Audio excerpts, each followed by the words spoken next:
Welcome everyone to Henry Street Settlement. My name is David Garza. I'm our president and CEO, and it's a real honor and a privilege to have all of you with us here tonight. This is our 9th annual Lillian Wald Symposium, and we're actually grateful to have one of the individuals who started on the Lillian Wald Symposium here with us, Susan LaRosa. Let's shout out Susan LaRosa.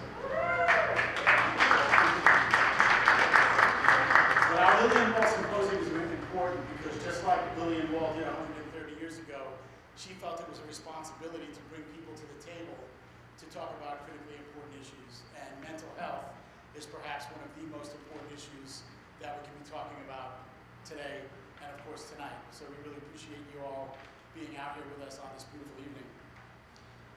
This symposium on mental health crisis in New York City and the need for mental health services is not new. It's certainly been exacerbated and intensified by the pandemic. The isolation, the loss, the disruption, the unpredictability that characterizes everyday life now is something that has become somewhat common and familiar to us now. And that familiarity has broken open the opportunity for new conversations, including the one that we're here to have tonight.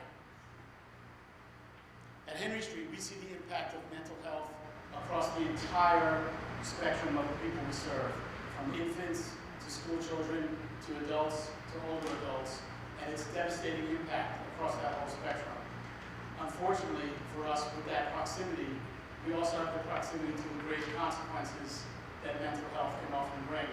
And so, yet another reason why we're grateful to hold this conversation here tonight, and to have all these esteemed panelists with us, who will be introduced shortly, because many of them have frontline experience with working with individuals who are suffering from mental health, or with providers that are treating mental health, or with other levels of connectivity to the system.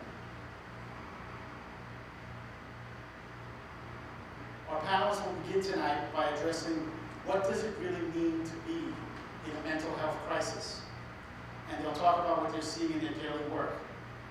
One of our panelists tonight is our very own Joanne Abrams. She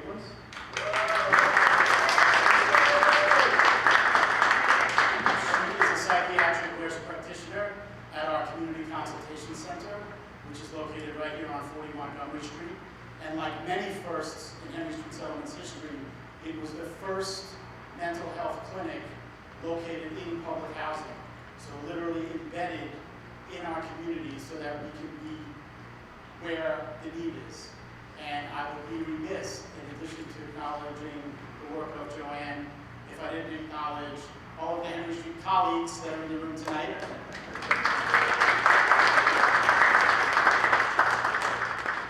And for their contributions to the work, mental health and otherwise. In your program, you'll find bios of our esteemed panelists and moderator, and you'll also read our Indigenous land acknowledgement explaining that Henry Street, literally, is located on the Lenape Island, and that we pay respect to Lenape people's past and present and future, and to their continuing presence in the homeland and throughout the Lenape diaspora. So thank you for joining us tonight, and it's now my pleasure to introduce our moderator, Andy Newman, who is the social service reporter for the New York Times, and Andy will introduce our panelists accordingly, including, in addition to the providers, it's our tradition to have a historian on the panel. And so we're thrilled to have George Aumoithe here with us tonight as well.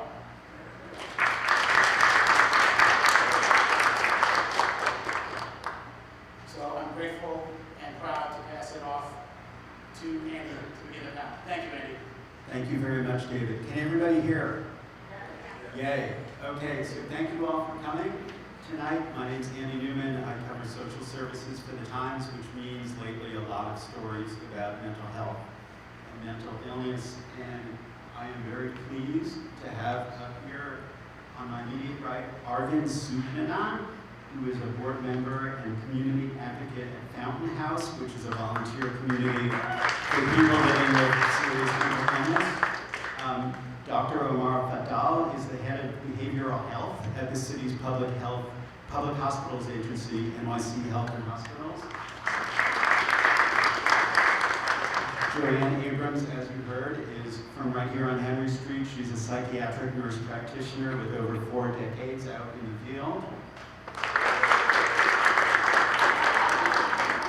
Jose Cotto is a senior vice president at the Institute for Community Living, which provides a range of mental health and housing services.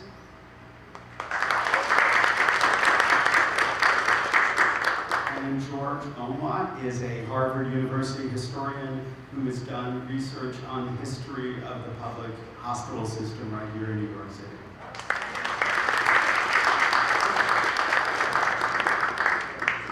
And at the end, we have our ASL interpreter, whose name I have already forgotten.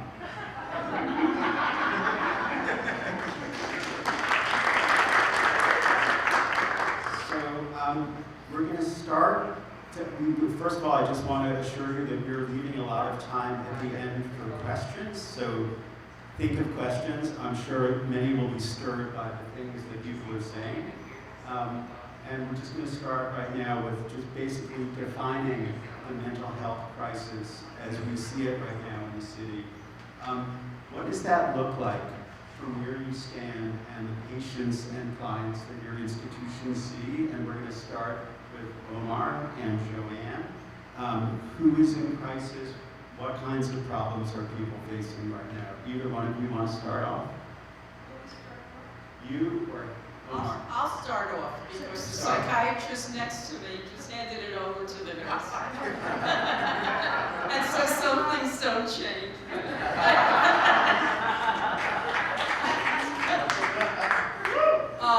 First of all, I'd like to thank Kristen for suggesting that I come here. And I do feel the spirit of Lillian Wald with me. And so I'm feeling her presence and her dedication to the work of public health. What does the crisis look to me like? Well, it looks to me like it's in chaos. And the structure and foundation that I'm used to seeing is totally gone. And everyone is not connecting with one another, and everyone is just trying to survive.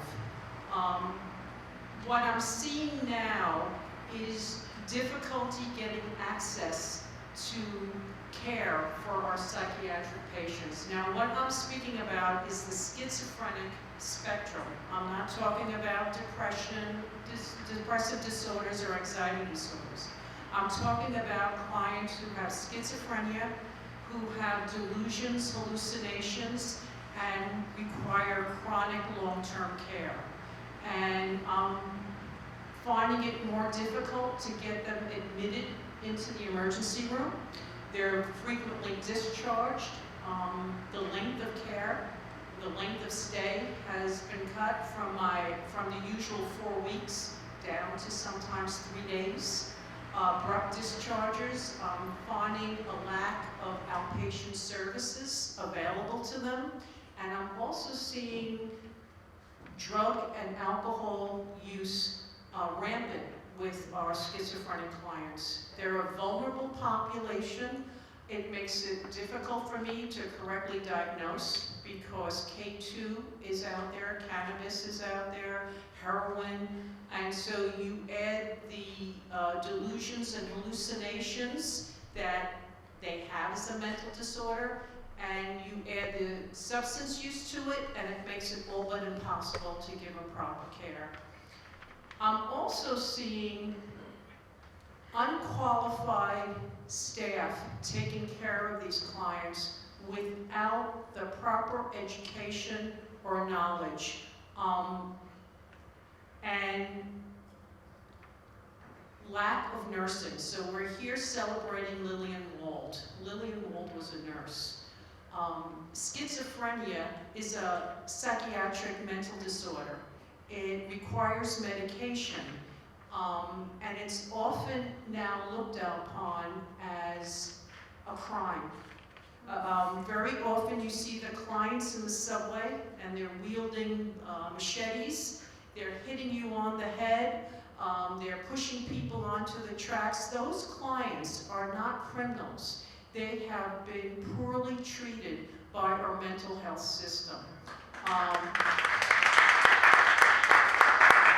And what happened with the closing or deinstitutionalization of state hospitals is clients were left to their own, and they're not able to provide their own care without the assistance that is required. I'm very lucky to work with a Connect team and an IMT team that goes out there and we try to help.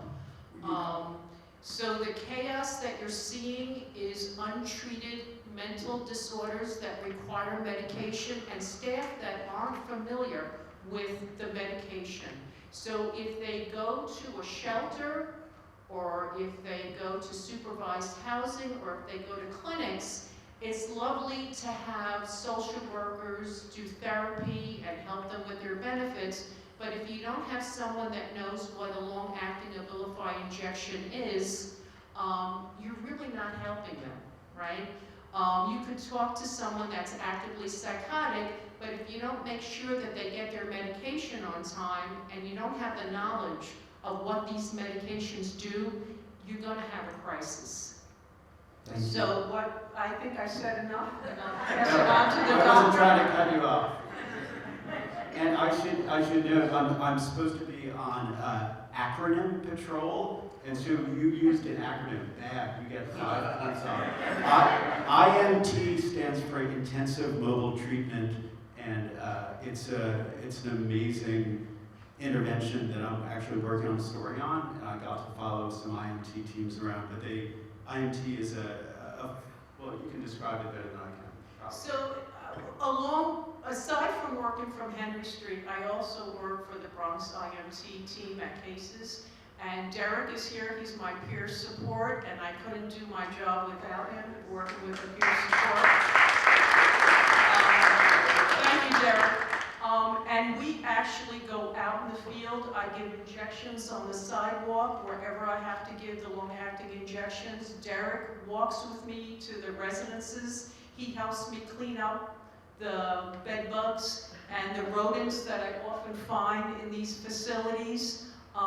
He helps me calm down clients who have a lack of trust and are fearful of me because of their past experiences with the mental health system. So we're out in the streets, we go to where the clients are, and we provide and give everything that they need in order for them to get the proper care and medication.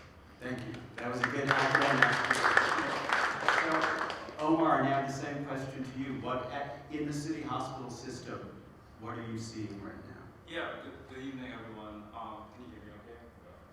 Yeah, so I'm glad to join, actually brought up the staff and the workforce, and from my perspective, I think what makes this a crisis is the mismatch between the need and the workforce. Because what we've seen with COVID is, like we talked before this panel, is that there's been an increased incidence of mental challenges, but also there's been a lot of awareness around stuff, right? So people were encouraged, there's been a lot of talk about wellness, about seeking help, destigmatizing mental illness. So obviously what that means is more people coming forward and asking for help, needing it, at the same time being encouraged to do it. But the workforce, unfortunately, did not meet that need, also partly because of COVID itself. A lot of people who were thinking about retiring retired, a lot of people got burned out. COVID also changed the way we think and live our lives with this whole idea of being able to do everything from your own apartment. A lot of people found this very appealing and they never came back. So they worked from home and they took other jobs and they decided that this is something that they want to continue to do. So I think that the mismatch between the need and the workforce is, to me, what makes this a crisis. And the fact that it has not died down, even though COVID itself, thankfully, has died down, and in many ways it's behind us, but mental health consequences, and I know we're talking about mental health, but also Joanne mentioned, and I think we should mention substance use as well, right? Because we cannot talk about mental health without mentioning substance use. We've seen an increase in overdoses in the city, and that's something that is part of this crisis as well. So more specifically, children have been really affected, I would say, the most in this. It's been really, very sad to see that an increase in acuity, in suicidality among teenagers and children, self-injury, but also anxiety, depression, and again, really the system was not built to absorb this steep increase in the need. And as we all know, also we're seeing it outside the hospital facilities and the streets with the increase in this combination of homelessness and severe mental illness. And I think part of it, not to blame everything on COVID, but honestly, I think it triggered a lot of things, including congregate setting was not an option anymore, so a lot of people left the shelters and really never fully went back, right? And so we've seen that increase as well. I just wanted to follow up on one thing you were saying when you were talking about staffing issues because people left and never came back. Are there certain jobs that you're seeing a real shortage of people in the city hospitals? Yeah, I mean, nursing, definitely, and it's not just one factor, right? It's not just people left and never came back, but people are choosing to do telehealth jobs, or using to work from home, do these jobs where they can work from home, and we've been able to obviously catch up with that, and we've been very, very flexible in offering our staff the ability to do so, but on an inpatient unit, you cannot work from home, right? You have to go in person or in ED. So I think we've been seeing it with different specialties. There's not one specific specialty that's been affected. Joanne, did you want to chime in some other, you looked over and... With regards to what? I don't know. All right, that was minutes and minutes ago. So one thing I want to tag onto this question about crisis, is there, and this anyone who feels like can answer, is there any way to quantify like how much worse are things? Are there like overdoses is something that we know. There was like an 80% increase in overdose deaths from I think 2019 to 2021. So that's like a real hard number. Do you know of any kind of data that really shows things are getting worse, or anything from your own experience, like at Fountain House, are there a lot more people coming into clubhouses? Like, is there anything that really kind of helps put a size on how severe the problem is? Well, first, I just wanted to acknowledge how powerful this moment is in mental health, and even here at this panel. As someone living with schizoaffective disorder, and as a member of Fountain House's Bronx Clubhouse, it's truly, truly remarkable that finally people like me are being heard after decades of being criminalized, forgotten on the streets and in the psych wards and in jails. It's really, really powerful, the fact that we're able to be a part of the conversation. And so, huge thank you to Henry Street Settlement for inviting me and also members of the audience that lived the experience into this. And that brings me to an interesting note, which is that I actually don't think the crisis, is necessarily larger than what it was before. I think it's always been there. I think, for decades, this has been a problem, literally decades. And not just New York City, but across the country. Currently, there are over 14 million people in the United States living with a serious mental illness diagnosis. And the access to care, I think it's only gotten worse because of the pandemic. I mean, you were mentioning before that New York State actually has the most psychiatrists in the nation, yet not as many people are able to access care because of insurance, and also because a lot of the clinics that do take your insurance are really overworked and overburdened. From my own experience, even before the pandemic, when I was, first entering the psychiatric mental health, so to speak, it was nearly impossible to find a psychiatrist or a therapist that would take my insurance, much less one that was adequate. So I think, if anything, the pandemic has made people more aware about mental health, which is a very, very positive thing. But I do think that when we talk about mental health policy, there seems to be two different tracks. There's one track for mental illness, and then another track, another discussion when it comes to people with serious mental illness. And it seems like there's a different attention on both sides, different narratives that we're willing to accept, things we're willing to work with. But it really boils down to it. I think that it's again a very powerful moment because so many people are aware. And if anything, this is a real moment for change in mental health for all people across our country. And it starts with New York. Omar, do you have data that shows that it's not just people being more willing to talk about it, but there's actually something going on? So yeah, I mean, that's you were saying this earlier, I think you used the word worse, and I'm not sure if things are worse or if actually things are better in the sense that now we're like, you were saying that we're paying more attention, people are actually getting the help that they need, right? So in the way I see it from my perspective, this is definitely an opportunity for the mental system to be able to expand and provide more services. So I've been working in this field for many years, and I think we all know, maybe everyone here agrees that mental health or psychiatry is usually neglected or ignored, right? Compared to surgery or other fancy fields. But I think in the last few years something has shifted, and I agree. You have the governor coming out and saying this is a priority for me. You have the mayor prioritizing this. You have actual funding that's following, right, to support all of the initiatives. And we at NYC Health Hospitals have been really working and using this opportunity to expand our outpatient services, reopen our beds, expand our substance use teams that work in EDs. We're working with our show vans to deploy them, which we've never had before, right? To have these show vans that I use an acronym. I'm sorry. You caught me. Tell us what that stands for. Street outreach. Wait, there's an H. I think homelessness. Street homelessness, Outreach, wellness. But basically, it's a van that goes to the neighborhoods and it has staff on it, including an addiction counselor, peer, and a social worker to help people with.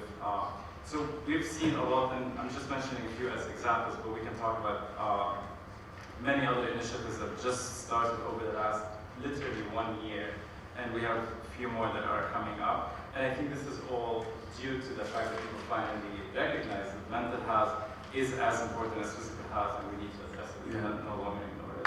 Thank you.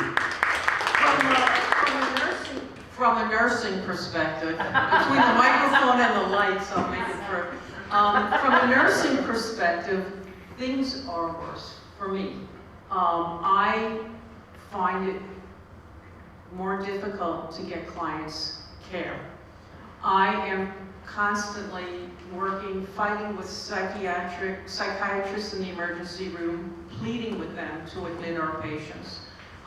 Pleading with psychiatrists to give the client an extra week to recover. These medications don't work in 2 weeks. Sometimes the medications take, with Risperdal Constant, I know it's a fancy term, but there's a medication called Risperdal, and people take it as an injection every 2 weeks. Sometimes you need 2 or 3 injections before it really starts to work. So you're going to find many clients leaving the hospital before most clients leaving the hospital before they're stabilized. That's a really big problem. And that is happening more than it was before the pandemic. And I'm also having difficulty with pharmacies. And I have my nurse here who we spend many hours on the phone fighting with pharmacists because a lot of pharmacies don't have access to some of these medications. And some of the big name pharmacies often ridicule some of our clients, or someone could be standing in line and waiting for their Invega injection, and the pharmacist will say, oh, you're on Invega? Well, that's something very private, and that's something that we don't want clients to have to deal with. So I'm having medications delivered to our clinics so they don't have to be embarrassed by standing on the line asking for their antipsychotic medication. I also think there's more of a stigma than there was before because these clients are out in the street. Before they were in state hospitals. And now they're being looked at as those disgusting people on the subways and on the trains. So for me as a nurse, it's more difficult because the self-esteem of those with mental illness is the worst it's ever been. You're a black young male who has a diagnosis of HIV, who has a history of schizophrenia. Well, good luck finding someone that's willing to treat you with dignity and care. And that includes our medical care in our hospitals. So doctors are very often the ones that stigmatize our clients. Wow. We're running behind in time, so I'm gonna switch us up a little bit. We're gonna talk about history. George is going to talk about history. Henry Street's Mental Health Clinic, the Community Consultation Center, was founded in the mid-40s, and can you, George, give us some context? What was going on in terms of mental health services? What kind of treatment was available back then? And how did it develop over the following decades? All right, thank you for the question, Andy, and thanks everyone for being here to listen to this really important issue. I really love panels like this. I want to start off by saying where there are actual practitioners at the table. As a historian who sits in an archive coughing up with dust and files, it's refreshing to see real life people, real life stories. And so, you know, what I can do is really pull back to see the forest for the trees here as a historian and give a little bit of context, Andy. And I really want to begin before the 40s, actually. This was an excellent opportunity to look at the historiography, what we call the history of history, the history of mental health. I specialize as an historian of American healthcare, access to our hospital system in terms of acute care, in terms of somatic illness, the illness of the body that manifests in the body, of which schizophrenia can be one of many other types of mental illnesses. But when I was reading the historiography, the history of history, I was really struck by some surprising things. And I really want to begin in the year 1855, which is the middle of the 19th century and is sort of the beginning of this idea that hospitals could provide mental health services, long-term mental health services to those suffering from what we might call today the schizophrenic spectrum. And so at that time, the historian Gerald Graw, who is kind of known as like the leading historian on this subject, found that unlike the popular idea that asylums were equivalent to jails, places just to cast away those suffering from mental illness, those who were termed insane and not sane, the mid-19th century hospital was a place where we had many of the things that we don't have today. We had a commitment to institutions. We had a donor base that was located in the community that was paying back to the institution and understanding the value of that hospital. You had local people who looked at these hospitals as not places to necessarily just fear. Obviously, they understood the cost of lost freedom for family members who might need to be committed, but really saw these sites as places to negotiate where they could claim resources for those who needed long-term care. And so a lot of these things that we're missing today were present, this historian Joe Graw argued, from 1855 through the turn of the century, up through World War I, up into the 1940s. When we get to the 40s, though, I think we begin to see a shift. And it's interesting bringing up Lillian Wald. Lillian Wald's life crossed the chronology of this time, where it wasn't perfect. It was still racism, it was still abuse and unfair treatment in these facilities. But overall, there was a commitment to compassionate care, and care that could be thoroughgoing and based on a longer time frame. But what you see in the 40s is this change towards an emphasis on the community. But what was the community? I mean, what is this notion of community care? It can take on many, many variants that we see today in terms of the solutions that were proposed by Mayor Adams as solutions.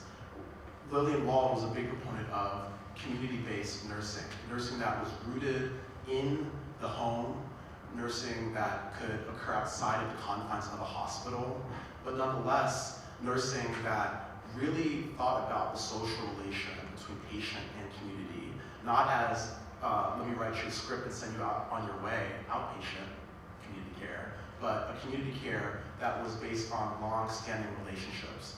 And I think it's really promising as a parallel to see that that's being posed as something to fund more, because it's posing a return back to a version of community healthcare that isn't quite so pull yourself up by the bootstraps, that isn't episodic, that isn't throwing patients to the winds, essentially.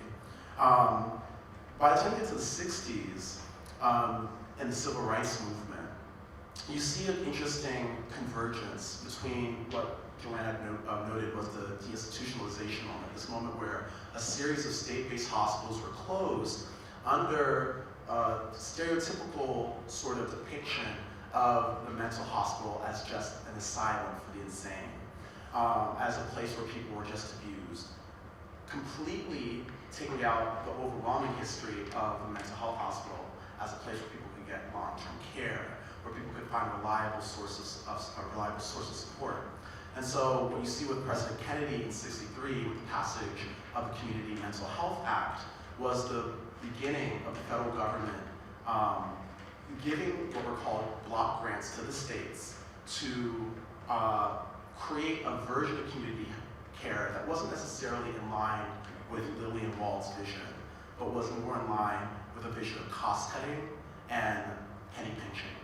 And the result was the closure of these hospitals and the casting out of people who traditionally would have access to long-term care. Many of the people, as Joanna noted, that many will lambast or look down on or see as street people or people who are criminal. When you get to the 70s, the very moment that the government began to ramp up this investment in hospitals was also the moment that you see this war on drugs and crime and criminalization. So the very moment that you're supposed to find a smoothing out of patients just being in the hospital and being able to stay in communities is the very moment that this population that wasn't connected with long-term care is being seen as a source of racial violence and a problem population that needed to be incarcerated. And that's the world that we're living in today. You could summarize this as the struggle between, do we rehabilitate people with mental illness or do we criminalize people with mental illness? And this is a history that intersects with other types of illnesses like HIV, like drug abuse. When you think about something like needle and syringe exchange, for example, in the 80s and 90s, these were policies that oftentimes had to go through the district attorney's office before any public health officer could deploy them on the street. And so you could already see a system where criminalization, questions about criminalization, are coming before any sort of question of rehabilitation. And one could argue that that pattern repeats today with the backlash towards Mayor Adams's authorization for the NYPD to involuntarily commit those on the street to prisons without any sort of official psychiatric diagnosis. And then the later sort of, so you can see that as a stick, and then the later carrot of community-based mobile vans, community-based interventions. So we should always be aware in the history of government policy that there's always this oscillation between using the stick or using the carrot when it comes to dealing with this problem of mental health. When you mentioned the police, did you mean putting people in prisons or putting people in hospitals? Putting people in hospitals. But I think that's an interesting question, Andy, because this also connects to the whole history of this original kernel of the anxiety around the mental hospital, right? This idea that the mental hospital could be seen as equivalent to a prison or a jail, when that's not necessarily the case. Thank you. Wow.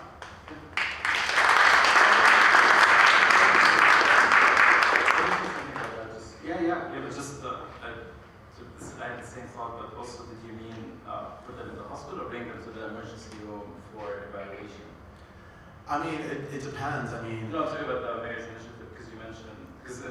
experience is that the initiative is to bring people to the emergency rooms, Right. and then we evaluate them.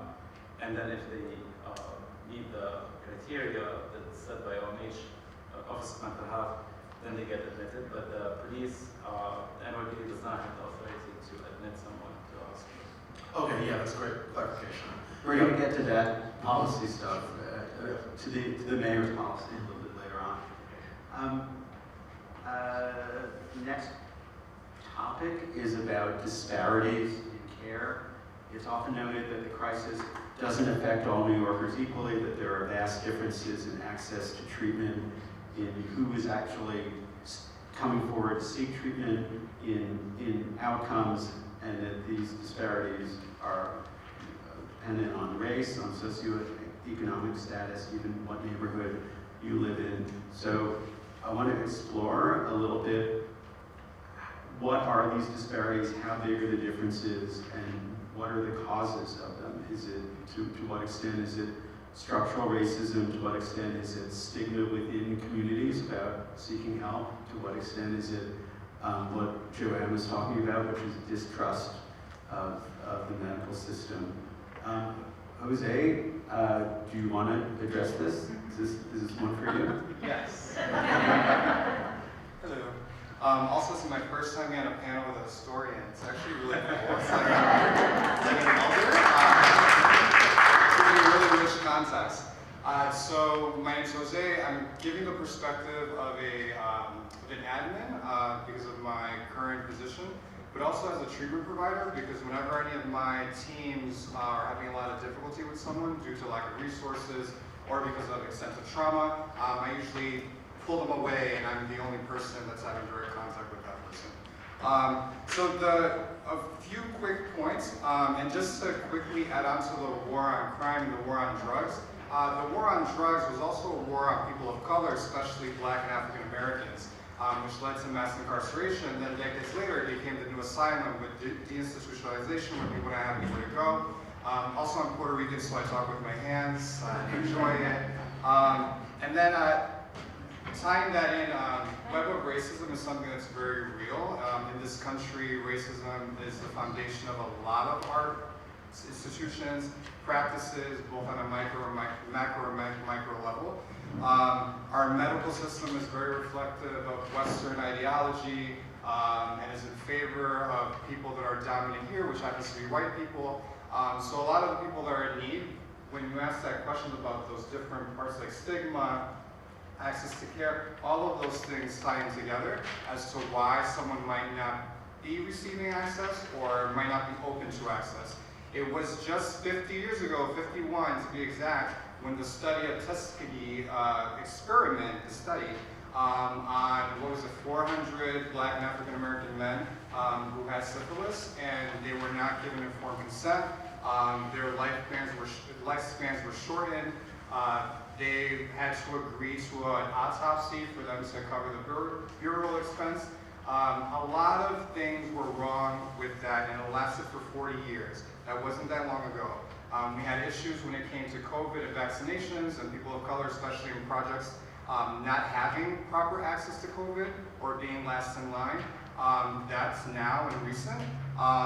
There's a lot of different facts and realities that people have experienced to not want to open or be open to treatment or mental health treatment for that matter. There's also Black women. In 2017, Black women gave birth to 23% of New York City's babies, yet 50 or 55% of them died, experienced maternal mortality. And that's 2017.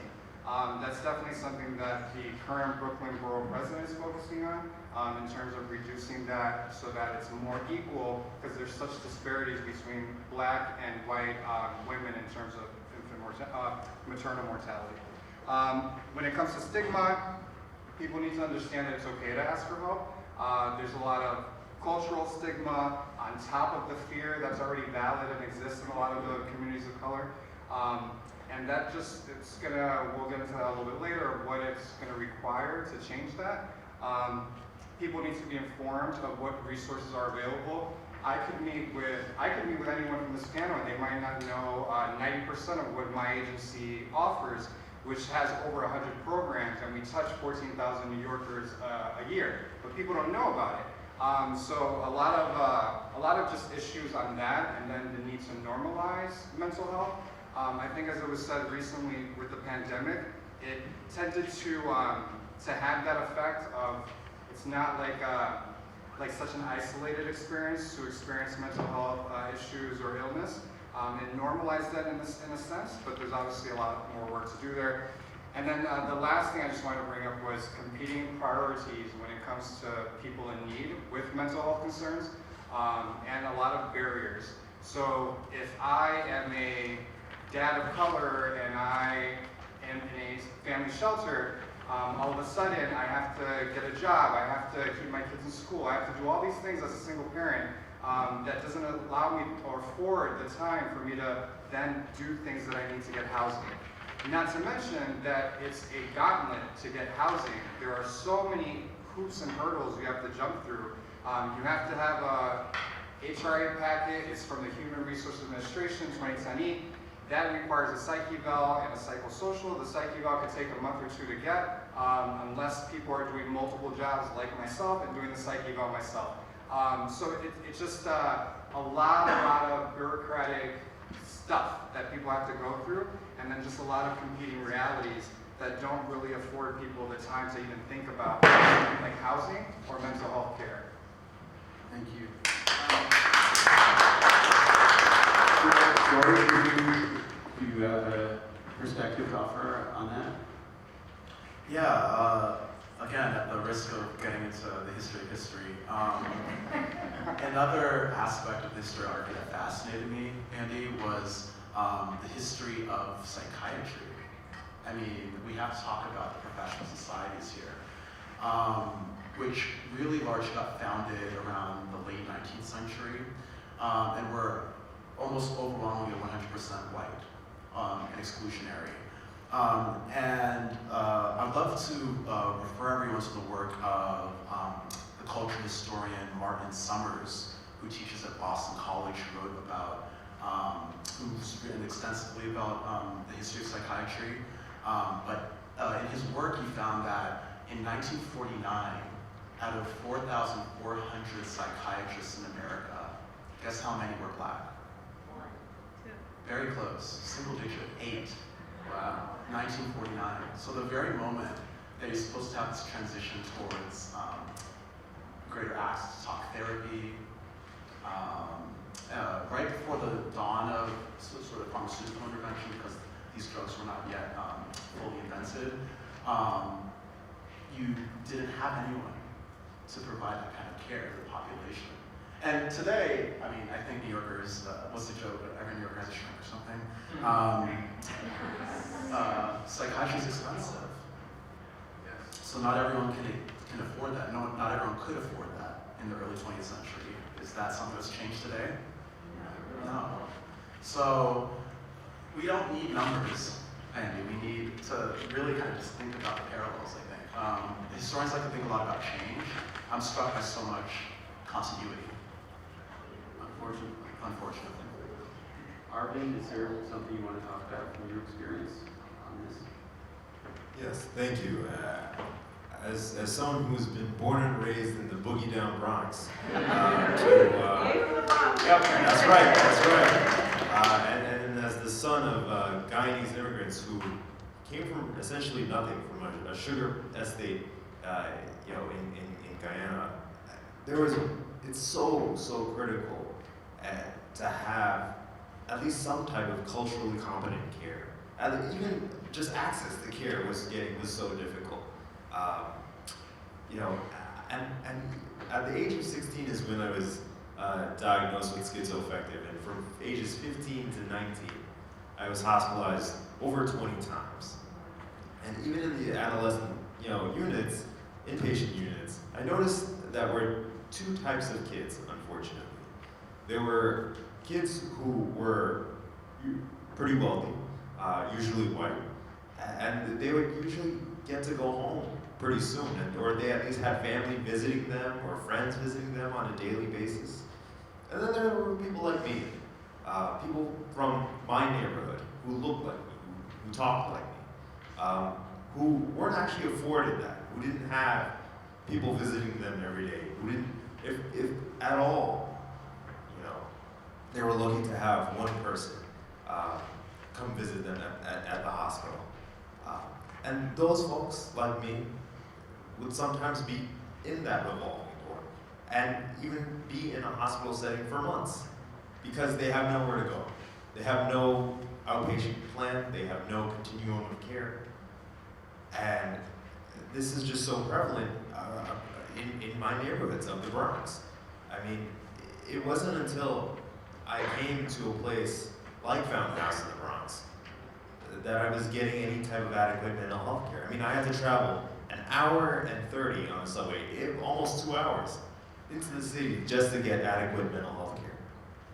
That's unacceptable here in New York City. But I never forgot the moment I walked into Fountain House in the Bronx, which is, by the way, has over 90% of our membership is of color, and a third speaks only Spanish. And I never forget this moment, which I think is really critically important. I walk in, I was very, very nervous, because every other mental health facility I went to, I felt as if I was speaking to a prosecutor. I felt as if I was on trial, and I was really can only advocate for myself as best as I could, convince these people I'm not crazy. But here was a totally different environment. I could not tell who was a doctor, who was a patient, and I walked in, I had to make copies of my application, and Michelle, our program director, gives me $20 to go to the local print shop around the corner to make copies, because our copier was down. Now, if you know anything about being in New York City, and anything about the South Bronx especially, you don't give someone $20 and expect them to come back and change. That's just not gonna happen. But here we are, you know, that little ounce of trust, and I just met her for 5 minutes. She gave me $20 to come back and expect me to come back with change. And meanwhile, in a psych ward, they wouldn't even let you go to the bathroom by yourself sometimes. They wouldn't let you have a toothbrush by yourself. I mean, it's day and night. Day and night. And so really having, you know, communities and really a continuum of care and providers that really understand where you're coming from has been so transformative for people like me. My own parents had believed that I had this spirit on me. They didn't believe I had a mental illness. What's that? But it was because of places like Fountain House that were able to bridge that gap. That's been so transformative. And now my family, you know, is so excited when they hear that I'm going to Fountain House. They're like, they consider them family too. And that's how transformative that is. From before, I couldn't even get my parents to come to a doctor appointment with me. And now, they're coming to Fountain House, and they're coming to all our celebrations too. So, Thank you. What he was saying, or we don't have time? We are approximately 19 minutes behind. I'll talk to you later. We'll talk later. I think I may just kind of skip over the next question, which is about what or maybe we can do it in sort of a lightning round way, which is about gaps in treatment and in access. I think we've talked a lot about them already, the shortage of nurses, the shortage of beds, the length of stays getting closer. But Jose or Joanne, do you want to add something about where the lack of resources is? What is the system missing that it needs more of? We can start with education. Specializing, well, we could talk with college education. Nurses, I could speak about nurses, I don't know about other fields, but nurses aren't being trained in working with clients on the schizophrenic spectrum. They're looking more about going to a private office, making lots of money, and feeling like I could provide some antidepressants and it'd be easier. So, and also, we were talking before, I don't know if people are aware, nurses have a doctorate program. Those nurses that are going to the doctoral program have no nursing experience whatsoever. and they go straight from a master's to get their doctorate, and they've never stepped foot in the hospital or had any kind of conversation with a mentally ill person. The other thing is research. Let's talk about research. I'm using the same medications that I've used 40 years ago. I'm still using Haldol. I'm still using, well, there's a few new medications, and there are longer acting medications. But basically they're working the same, and Thorazine is still the go-to. How many people are involved with research for schizophrenia? Nothing's changed. We still don't know what schizophrenia is. We have no idea what this brain disease is caused by. We are only guessing. That's the biggest problem. So that's a gap that has to be looked at, is let's start researching this disease. Let's start adding some money. And more access, we didn't talk about comorbidity. So you have comorbidity. All these clients have medical illnesses, they have diabetes, they require dental care. Where are the doctors being trained to work with clients who have schizophrenia, who have delusions, who may become agitated and not be able to understand what the doctor is talking about? So education and research, and also let's make sure that the money that's being given to mental health facilities is actually going to mental health facilities. Thank you. I'll be brief. It's already been mentioned that we need a lot more staffing, but when I'm talking about staffing, I'm not just talking about social workers and psychiatrists and MPs. I'm talking about we need more facility maintenance people, we need more front desk counselors, we need staffing throughout, we need more staffing in HR so that they could handle and do more recruitment. So we need a lot more of that. We need more housing and less shelters. So like my agency, we have 7 shelters as part of our over 100 programs. And part of our strategic plan is to stop with that. And we have a lot of projects in the pipeline for more and more mixed-use housing, which I'll talk about a little later. We need more integrated care. So we need whole health. We need to make sure that we're giving the same regard to psych and behavioral health as we are to physical health, which we refer to as primary care. We need to really equate those. We can walk by someone who is intoxicated and homeless, and hundreds of people walk by in the financial district, yet if someone walks by someone who's having a stroke or is struggling with a diabetes or anything, they just faint, we all rush to them. So it has to be the same type of attention and treatment and care for each person. We do need more psych beds. A lot of them went offline during the pandemic. The Office of Mental Health, they are being very creative with how they're bringing some of those back on. For instance, the Manhattan Psychiatric Center, their beds have been converted to a THU, which is called Transitional Housing Unit. It's a 90-day unit where people can go directly from the psych inpatient units into there if they need more time. And a housing specialist is there to make sure that they get placed after those 90 days. And they don't have to be there the whole 90 days. But that's just some of the creativity that is underway. Actually, that one's already started, but we're doing more. And yeah, just as I mentioned before, just getting rid of a lot of the unnecessary barriers and including more nursing and more funding for the supported housing beds that do exist. So I'm referring to independent permanent beds in the behavioral health housing spectrum. We need more funding to match the skyrocketing rents with gentrification, and we need more nursing so that the whole health piece is wrapped around each person so that they can maintain their apartment just like you and I would. Thank you. I don't know who is in charge of time, but is it okay if we run over a little bit? If you say like 5 minutes over, it's okay. Okay. All right. We're going to speed things up even more just as we're getting to the most exciting part, which is Mayor Adams and his policies. He issued a directive last fall that was intended to get people in crisis off the streets and off the subways and into hospitals, even if they did not necessarily want to go. At the public hospitals, Omar, have you seen either an increase in the number of people being involuntarily transported or any other changes at all? as a result of these policies?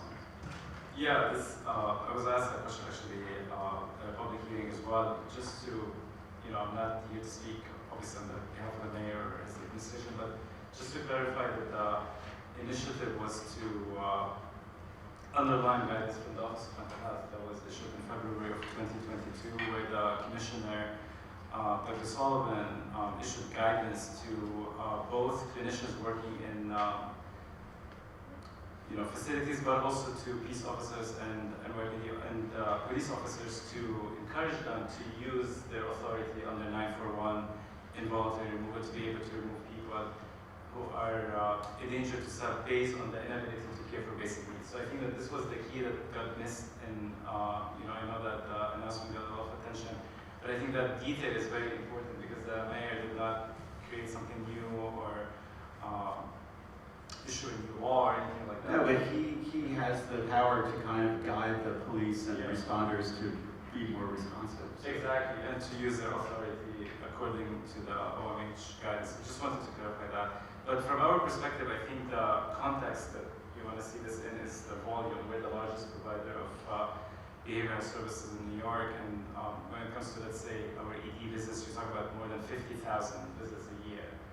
And that's just a rough estimates. Obviously, the initiative is covering a very, very small number of people. So for us, we have not seen, an increase in, the number of people coming to us, especially that people were being removed even before the announcement through, mobile crisis activities or other.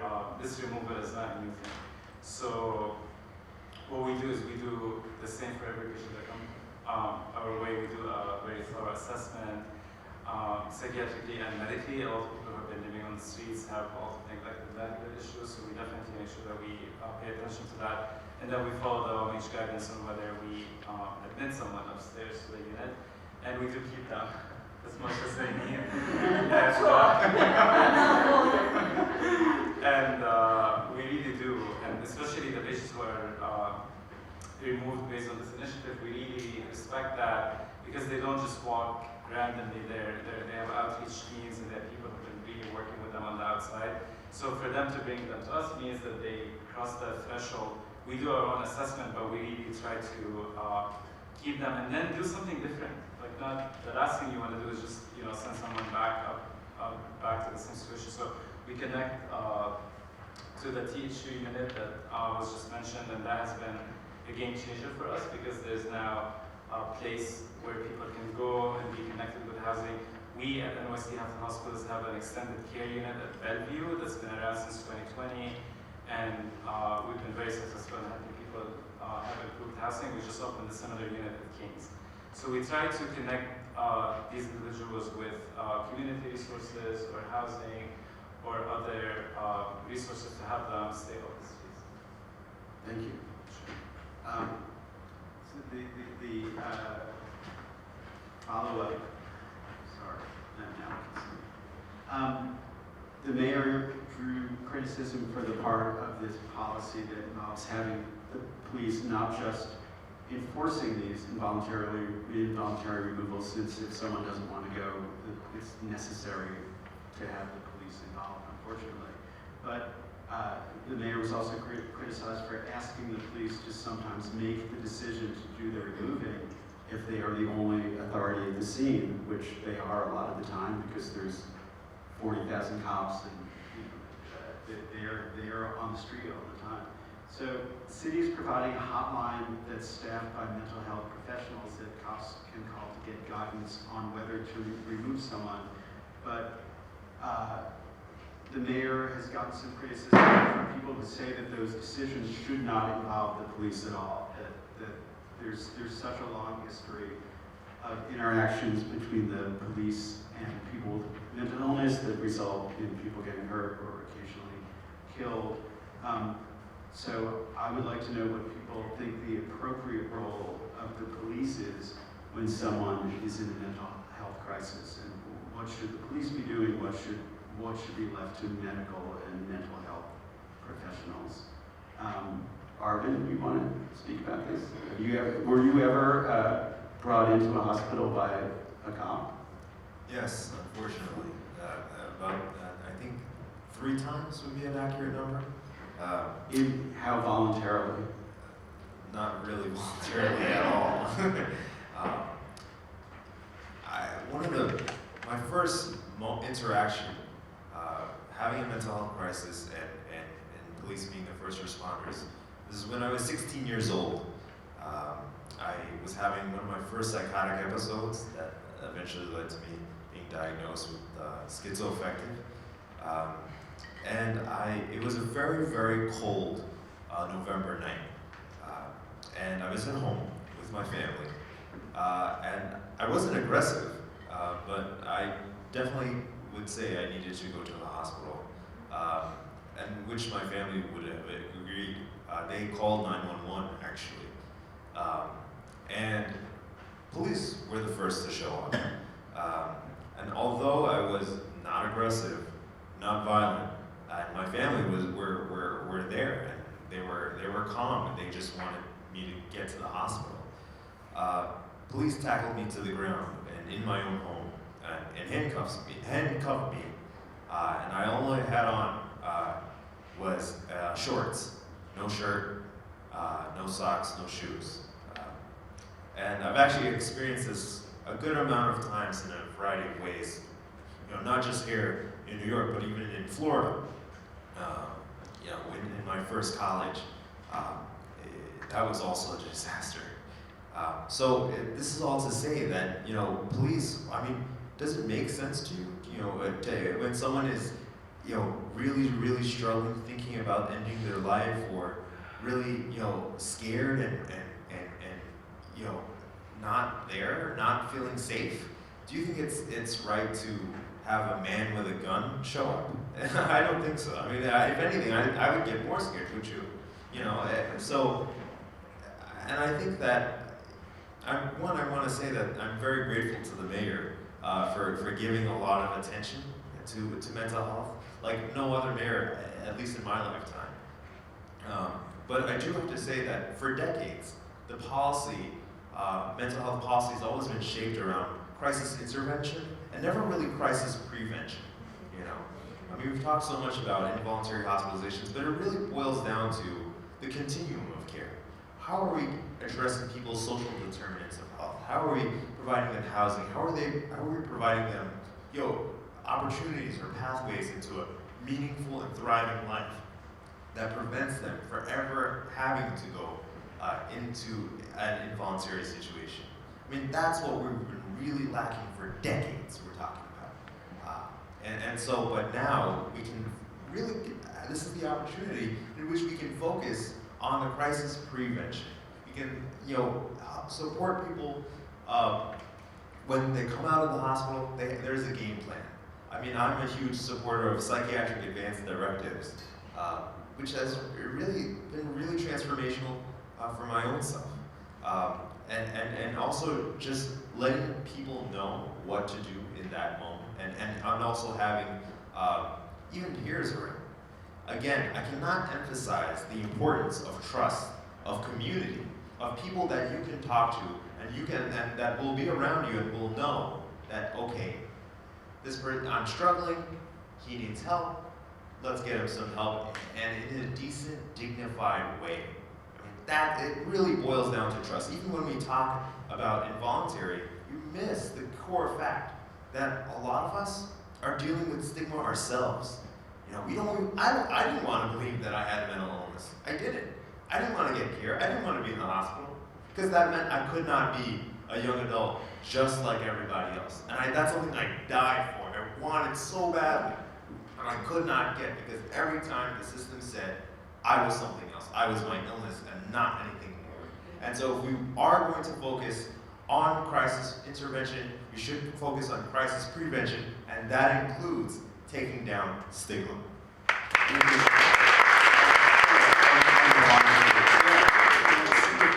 Definitely 100% prevention, huge, but also changing the way we respond to crisis. And this is something that we have been doing through EBER.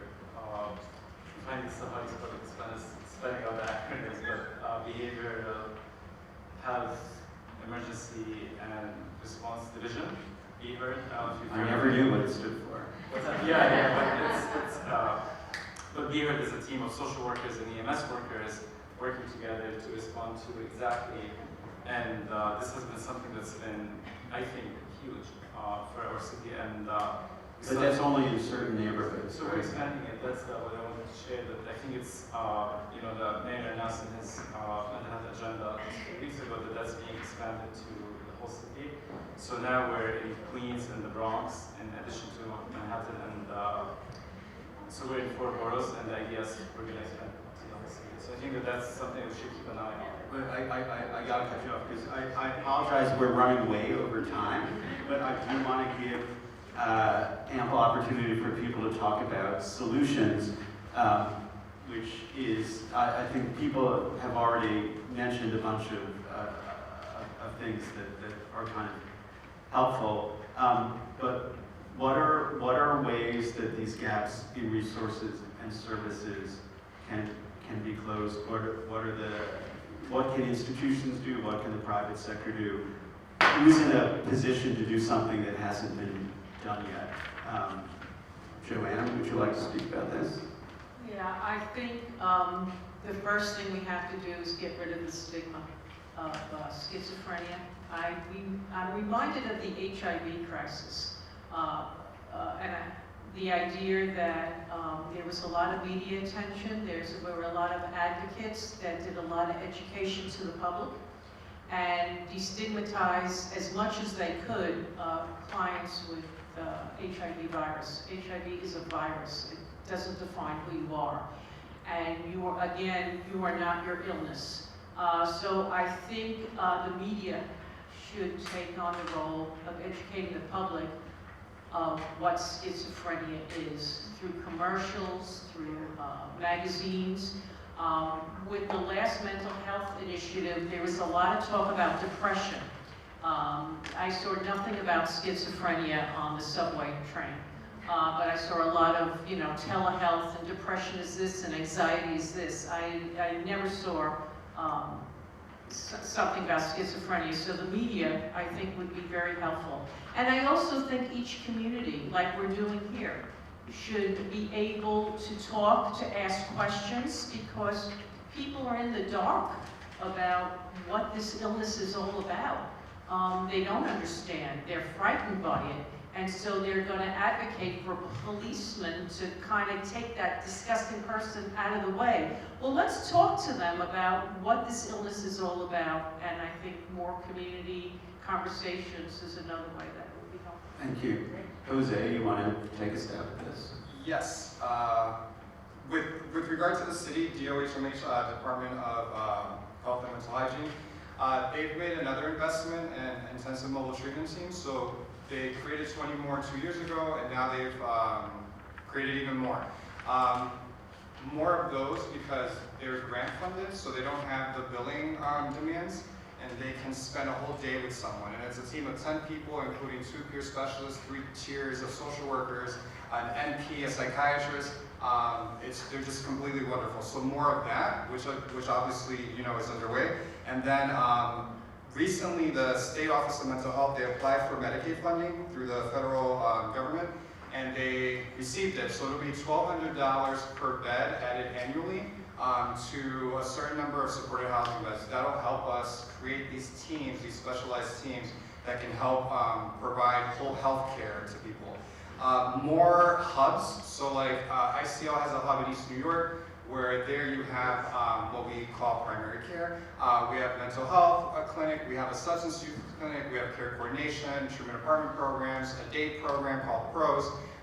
We have 6 ACT teams, assertive community treatment teams, 6 IMT teams, and mobile treatment teams.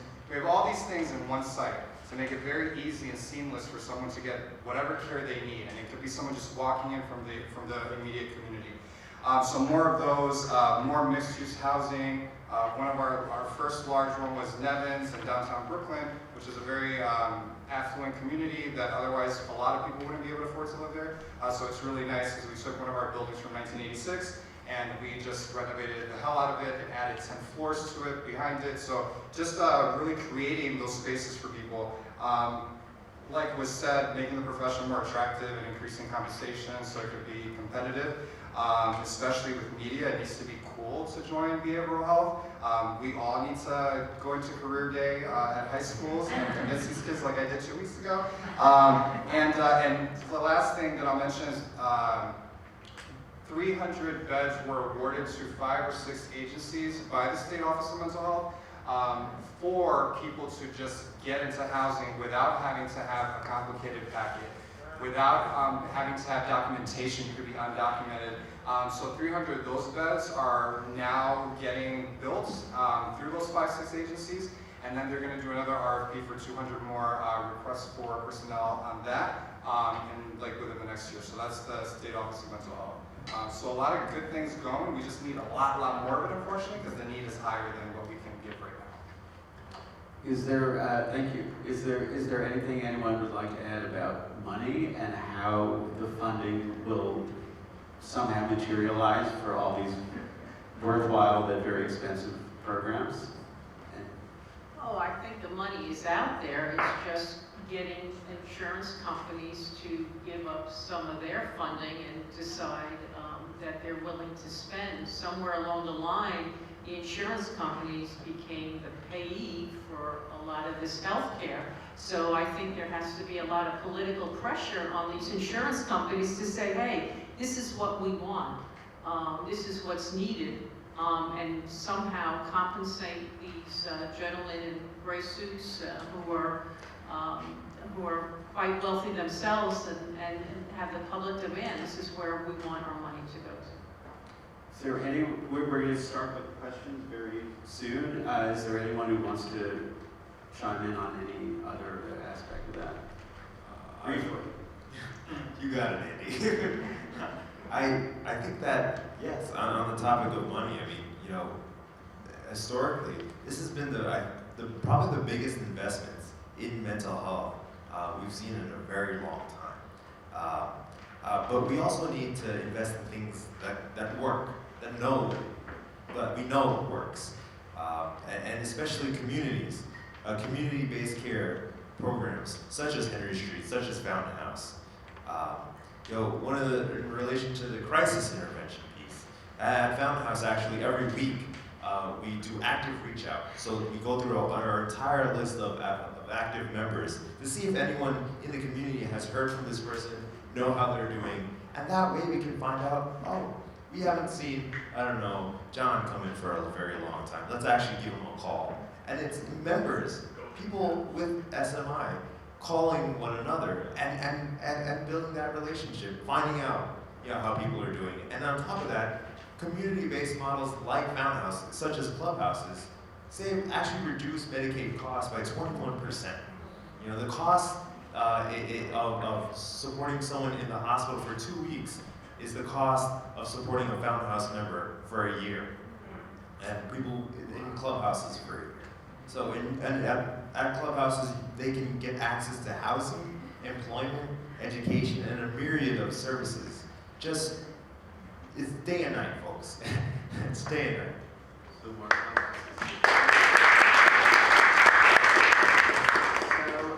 we were going to have questions now. Is there a mic for the audience, or are people just going to stand up and take their masks down and yell? Or what?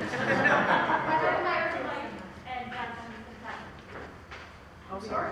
There's a mic right up here. Oh. Over here. Hello. Hi, would you like to ask a question?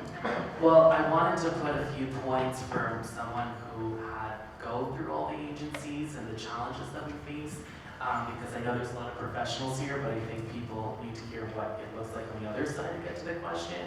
I just think one thing that I heard that I don't agree with some things is saying, in order to truly have care, we need to have care with conscience, right? If we're not understanding that part of their care is because they're experiencing bullying or racism or homophobia, it's not enough for them to just go to their therapist and handle it out. Psych wards are prisons for many people. I was involuntarily imprisoned in a psych ward under this mayor administration, 15 officers in my home when I needed help. That's way too many people when there should be a crisis team. And those are things that we're not hearing.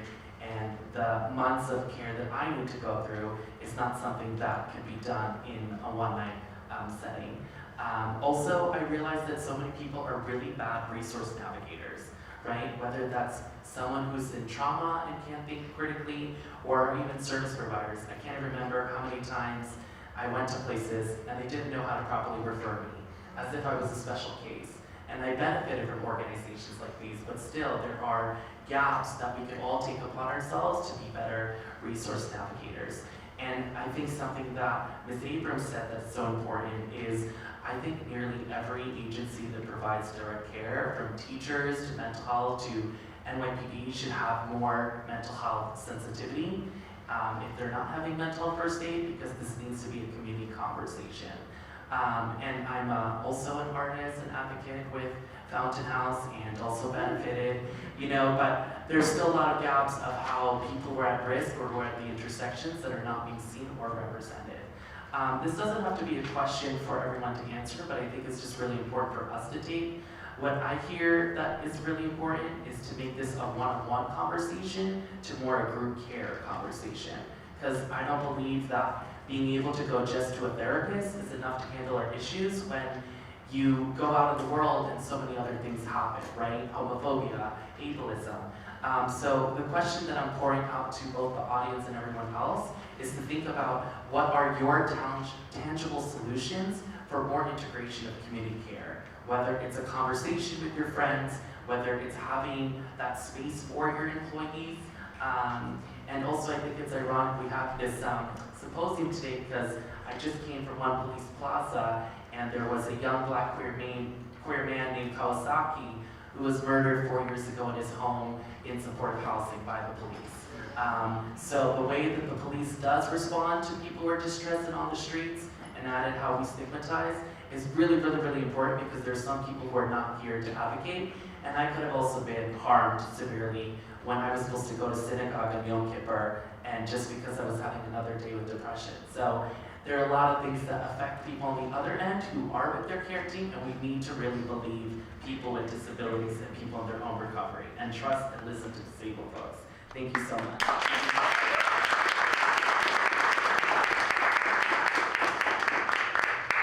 First and foremost, I want to thank the panel for just being out here and just bringing solutions to all issues that are not really addressed. One of the things that I would like to just say to the doctor, as a mother of a child who has bipolar, who's very successful now, who's an entrepreneur, he's doing really well. Advocating was something that I did profoundly for him. I didn't see a lot of parents out there advocating for their children. But one thing that I did remember was one of the doctors that saw my son gave me no hope for my son. When I sat there and listened to her tell me, whatever your expectations for your child, whatever you thought was going to happen, it's not going to happen. And that's a straight out lie.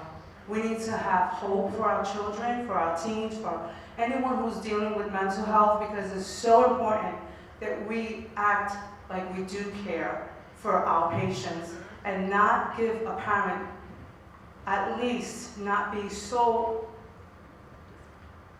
to me it broke my heart to hear a psychiatrist tell me, there's nothing else we can do. We're going to do our best to help your son, but don't expect him to be successful, and that is a lie. My son is very successful now, and I'm so grateful for the mental health that he got out there, and the fact that I was able to advocate and continue to advocate for people with mental health, children, youth, whoever we need to advocate as a community, we need to do more. Thank you. Thank you very much for emphasizing the importance of communication, which is, I think, it's like the key ingredient here. Does anyone have a question for anyone on the panel?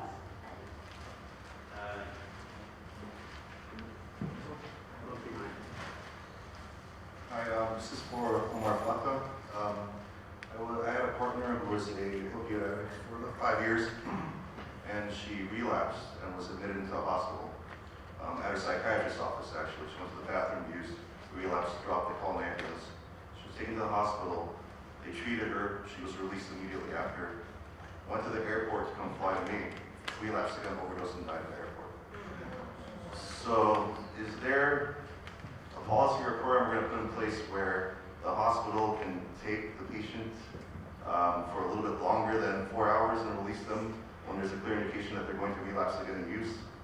Because I know there's not enough beds or not enough people to take care of them, but is there a program that can be put in place to allow them to at least get some form of recovery?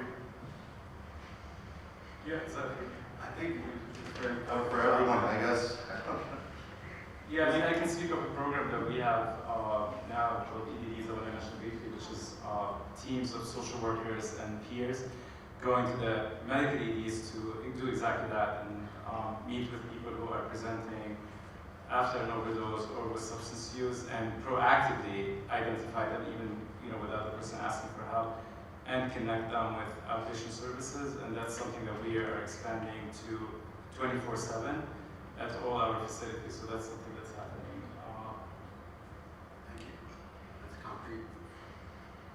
Anyone else? Yeah, there's real quick, my name's Paul. It's been great hearing everybody in the audience. From the panel, my name's Paul. I work as an activity therapist in a hospital, and I work in an activity room, and so I do discussion groups with patients, art, on a psych unit, and I've been there for 5 years. And basically, I find the system is broken, and each department, nursing, the BHAs, the psychiatric team, are all in their separate silos. And that's one of the main problems of being an inpatient. And that it's not one whole organism working towards the patient's mental health. And to reiterate what Ms. Abrams said was education. I can't tell you how many times I'm near BHA, whose job is very tense. That's a behavioral health, right? Right, behavioral health, yeah, the guys the muscle guys I call them, who think that they're there, that patients are there because they want to be there. Oh, look, this guy's here again. He just wants to eat, they can't, I say that they're mentally ill, they need help. Yeah, give me a break, they say to me. And I try to educate them, but the system is broken. And, so I don't know if the doctor can answer this, but we do need more education for the whole team, not to mention they're understaffed. It sounds like you're talking about like a lack of coordination, Yes. even within the hospital. In the hospital all the itself. different jobs. Yes, everybody's off in their own world, it's not a one, and I can't tell you how many times a patient says to me, Paul, you're the only one that, and I'm not shooting my own horn, you're the only one who listens to me. And I'm just the activity therapist. But I have the time to sit and listen to them do discussion groups. And but I shouldn't be the only one who's fully listening to the patients. It should be the doctors and the social workers. But they don't want to, from what I see, they don't want to deal with the patients. And the lack of empathy is astounding from what I see. Is this a public hospital? Yes. Would you like to respond? Sorry, I It's sort of been, Yeah, no, but it's directed at you a little bit. Yeah, and I think you mentioned, so you work for our system, so I think 100% we definitely need the training throughout. It's not enough, including myself, to go through medical school, whatever, but eventually you need ongoing. So that's something that we recognize, and for the VHA specifically, we started the VHA Academy 2 years ago, and now you cannot work as a VHA in the system without going through this academy for 4 weeks. And starting in January, we're starting to bring everyone back for a yearly refresher. So we're gonna get to Coney hopefully soon, but we have to prioritize the new VHAs, and now we're going to but we're trying to extend that to other disciplines as well. So we have a peer academy that started last year as well. As I mentioned, this past year has been very, very active for us, trying to respond to the need. But the peer academy also is the same idea, that we want to train them. And we're trying to apply this to other disciplines as well, like NPs. But yeah, 100%, you cannot just train someone and put them on the job and leave them. You need to, do ongoing training and refreshers. Thank you. Question I for think someone? we do have to wrap up actually. Oh. But we can continue the conversation at our reception. I really wanted to thank our moderator and our panelists. This was an incredible conversation. Thank you so much.